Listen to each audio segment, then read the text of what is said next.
Welcome back. So, this is one of the twists that I really didn't think about adding into this workshop until I was getting ready to make a meal. So, how about that recipe box? I call it the generational recipe box. There are so many times I've gone to that old recipe box, pulling out great grandma's recipes. This is the thing though. Her recipes, she put so much time and explanation into exactly each step that needed to be taken to be able to have that recipe come out to absolute perfection. Now, she was even specific. I got to tell you, she is very specific on the temperature, right down to how many pieces of wood to put in the stove. You know how some of those recipes you just didn't understand? Like, okay, the bread recipe that you got, and you're wondering, why am I putting all this in? Only to find out that it has risen to this huge pile that was once meant to make 124 loaves of bread. Been there.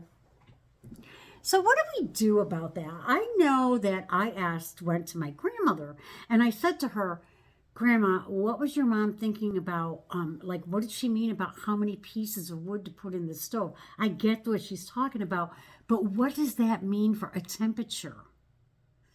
And she started laughing at me, and my mom and her both were laughing, and she goes, you know, probably that recipe needed to be either tossed out or rewritten years ago. But the fact is, none of us had the courage to try to figure out exactly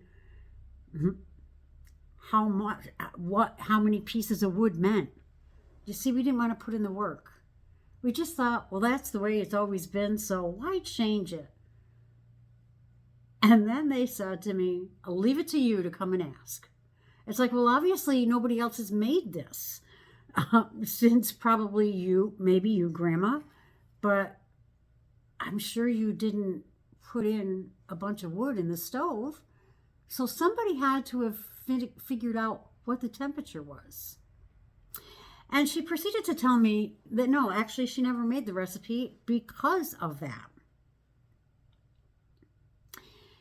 So you see, all those years and the generations of everybody writing everything down to perfection somehow got lost.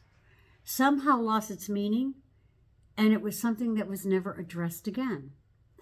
Now, isn't it strange how sometimes we just don't have the courage to bring up in our family, why do we continue to do that if you don't agree with it? Why didn't you either get rid of that memory that caused you pain, or bring to the surface and talk to that person about the pain that it caused? You see, we inherit some things. In all honesty, it's family inheritance, and sometimes it is a lot of drama, and it's an inheritance that's not always good. So before you pass it down to another generation, maybe you need to clean out the recipe box. Is it something that is going to be of value to somebody else? Or is it something that's just going to discourage them, bring them down, and cause them pain to take to the next generation? You see, sometimes it takes one generation to go through all the recipes in that box to decide what's not necessary anymore. You see, I don't want to go through the work of trying to figure out how many pieces of wood brings the temperature up to 425 either. It's just easier to say 425. But sometimes, though, we still have to go back to that underlying reason that nobody else was going to take on the responsibility to change it. Is there something that you have inherited from your family that brings you pain? You know, there's many times I've heard through my coaching, I've heard clients say to me, it's a generational curse. That's so heartbreaking.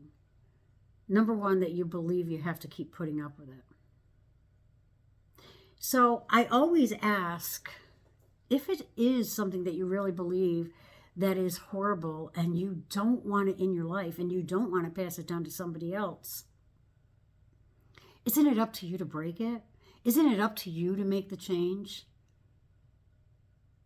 And you know what?